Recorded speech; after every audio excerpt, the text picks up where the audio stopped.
सच्ची और अच्छी खबर लखनऊ दर्पण न्यूज। माननीय अध्यक्ष जी, मैं समझता हूं इस बजट के अंदर देश के जो सबसे ज्यादा आबादी, जिनका जीवन 60% से ज्यादा खेती और किसानी पर निर्भर है, उस मंत्रालय की चर्चा में आपने मुझे बोलने का मौका दिया। अध्यक्ष जी, आपका बहुत बहुत आभार व्यक्त करते हैं। अध्यक्ष जी, आपके माध्यम से हम आभार व्यक्त करना चाहते हैं अपने राष्ट्रीय अध्यक्ष आदरणीय अखिलेश यादव जी का भी, जिन्होंने पार्टी की ओर से मुझे यहां पर किसानों के मुद्दे पर अपनी बात को कहने का मौका दिया। अध्यक्ष जी, राष्ट्रपिता महात्मा गांधी जी कहते थे कि भारत की आत्मा गांव में बसती है, और भारत की आत्मा जब गांव में बसती है तो गांव की तरक्की और खुशहाली के बिना देश की तरक्की संभव नहीं है। श्रद्धेय नेताजी ने हमेशा कहा कि भारत की तरक्की और विकास का रास्ता अगर कहीं से निकलता है तो खेतों और खलिहानों से निकलता है। अर्थव्यवस्था के बहुत बड़े बड़े विद्वान इस सदन में मौजूद हैं। श्रद्धेय नेताजी ने हमेशा कहा कि अगर देश की अर्थव्यवस्था को दुरुस्त करना है तो किसानों को आप संपन्न कर देंगे तो बाजारों की भी वैल्यू बढ़ जाएगी, लोगों की परचेजिंग पावर भी बढ़ेगी और देश की अर्थव्यवस्था भी बढ़ेगी। सभापति जी, माननीय वित्त मंत्री जी द्वारा जब बजट पेश किया गया तो माननीय अध्यक्ष जी, तो लगातार ये कहा गया अब तक का सबसे बड़ा बजट है, 50 लाख करोड़ से ज्यादा का बजट है। लेकिन उन बजट पत्रावलियों को जब देखा गया और उस पत्रावली में जब कृषि एवं किसान कल्याण मंत्रालय के बजट को देखा गया तो अध्यक्ष जी बड़ी निराशा हुई।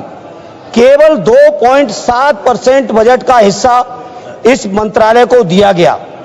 जो पिछले समय में बजट मिल रहा था उसमें भी सभापति जी 2.8% की कमी सभापति जी इसमें कर दी गई। इसलिए मैं समझता हूं बीजेपी के लोग, ये एनडीए की सरकार भाषण चाहे जितना दे ले किसानों के लिए, लेकिन दिल में किसानों के लिए नफरत लेके बैठे हुए हैं। अगर नफरत लिए न बैठे होते तो इतने बड़े बजट में किसानों के लिए बजट में कटौती क्यों की जाती। सभापति जी, मैं जिक्र करना चाहूंगा 2014 के भारतीय जनता पार्टी के संकल्प की। 2014 में संकल्प पत्र जो जारी किया गया था, उस संकल्प पत्र में कहा गया था कि स्वामीनाथन जी की जो रिपोर्ट है, आपके पास आज कागज बहुत है, लेकिन बोलना संक्षिप्त में है सर, संक्षिप्त में बोलना है। अब जो आप मौका देंगे आपकी उदारता रहेगी। सभापति जी, 2014 के संकल्प पत्र में कहा गया कि स्वामीनाथन जी की सिफारिश के अनुरूप जो किसानों की लागत है, जिसमें लागत में श्रद्धेय नेताजी कहते थे और इसी बात को स्वामीनाथन जी ने भी कहा, किसान की अपनी मेहनत, अपने परिवार की मेहनत, उनके जो पशुओं की मेहनत, खेती की जो वैल्यू है उस वैल्यू का जो मार्केट में ब्याज होना चाहिए, सारी की सारी चीजों को अगर मिला लें, जिसको स्वामीनाथन जी ने फार्मूला दिया था C2 का, C2 प्लस 50%, माने लागत का 1.5 गुना समर्थन मूल्य। 14 का वादा है आपके चुनावी घोषणा पत्र का मंत्री जी, और 14 से आज 25 आ गई है। अभी तक एक बार भी सरकार का ये संकल्प 12वां बजट पेश हो गया है। 11 साल आपने पूरे कर दिए। भाषण बहुत लंबे हैं आपके, लेकिन सच्चाई से बहुत दूर हैं। उसके बाद सभापति जी, प्रधानमंत्री जी ने 2016 में घोषणा की कि 2022 में आने वाले अमृतकाल में जब भारत प्रवेश करेगा तो उस प्रवेश के समय किसानों की आमदनी को हम दूना कर देंगे। मैं नहीं समझ पा रहा हूं, माननीय कृषि मंत्री जी, आप बहुत अनुभवी हैं, एक बड़े प्रांत के लंबे समय तक मुख्यमंत्री रहे हैं, जहां किसानों की इस्तेमाल की सारी चीजों का मूल्य आपने बढ़ा दिया। आपने खाद का दाम लगातार बढ़ाया, बिजली में आपने कोई सब्सिडी दी नहीं, कीटनाशकों का दाम बढ़ा दिया गया, किसान के इस्तेमाल के डीजल के दाम बढ़ गए, ट्रैक्टर, थ्रेसर से लेके जितने भी आपके चीजें इस्तेमाल होती है खेती किसानी में, सारी चीजों का दाम बढ़ा दिया। लेकिन किसानों को कहीं समर्थन मूल्य देने की आपने जरूरत नहीं समझी।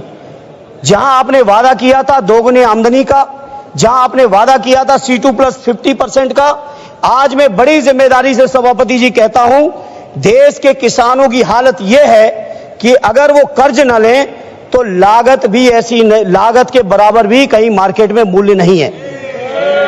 स्वामीनाथन जी ने कहा था कि किसानों की आमदनी बढ़ानी है तो 43,000 मंडियों की देश में जरूरत है, लेकिन उन मंडियों की अभी देश के अंदर केवल स्थिति है 7,000 की। और जब से एनडीए की सरकार आई है 11 साल से, मैं पूछना चाहता हूं मंत्री जी जवाब दे दीजिएगा, प्राइवेट सेक्टरों ने तो मंडियां बढ़ा ली, साइलोज बना लिए, प्राइवेट खरीदारी का इंतजाम तो है, लेकिन कहीं भी सरकारी मंडियां आपने बढ़ाने का काम किया हो तो उसका डेटा दे देना। उत्तर प्रदेश के अंदर आदरणीय अखिलेश यादव जी ने मुख्यमंत्री रहते हुए विशेषकर बुंदेलखंड से लेकर उत्तर प्रदेश के विभिन्न इलाकों में सैकड़ों मंडियां बढ़ाई थी, उन मंडियों को नहीं बढ़ाया।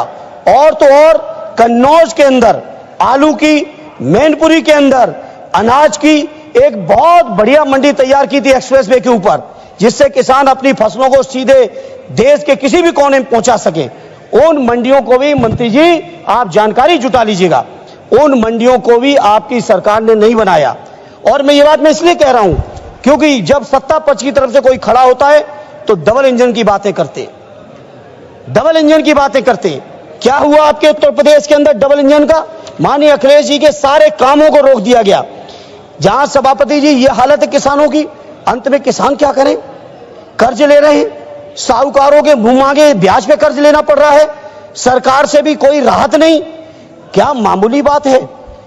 आपके 10 साल के कार्यकाल में प्रत्येक वर्ष 10,000 से ज्यादा और अब तक 1 लाख से ज्यादा किसानों ने आत्महत्या कर ली है। देश के किसानों ने, बताइए, देश के किसान आत्महत्या कर रहे हैं, देश के तमाम संविदा कर्मी आत्महत्या कर रहे हैं। देश के किसान अगर अपना हक अधिकार मांगने आते हैं, 3 काले कानून बनाए थे। मैं कृषि मंत्री जी आपसे कहूंगा जवाब में बताइएगा, हम पूरे विपक्ष के लोग कह रहे थे कि काले कानून है 3, और काले कानूनों को आप नहीं मान रहे थे। किसानों ने यहां पर महीनों दिल्ली में सर्दी गर्मी बरसात सारे मौसम झेल के आंदोलन किए, 750 किसान शहीद हुए। उन शहीद किसानों को आज तक आपकी सरकार की तरफ से, जहां देश की 5वीं अर्थव्यवस्था है, तीसरी होने वाली है, वहां एक परिवार को मुआवजा आपने नहीं दिया। सर, यह है आपकी सरकार।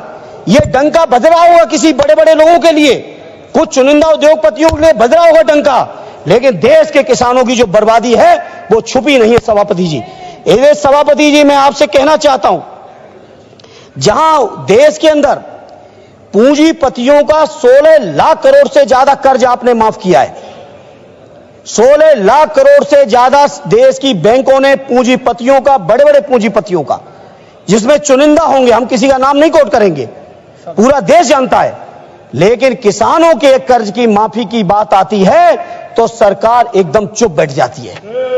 यही आपका किसानों के प्रति प्रेम है। मैं बड़ी जिम्मेदारी से कहता हूं, अपने देश के किसान भाइयों को कहना चाहता हूं, देश की सर्वोच्च सदन से कहना चाहता हूं, आपको सोचना पड़ेगा, चिंतन करना पड़ेगा, कैसी सरकार आपने चुन ली।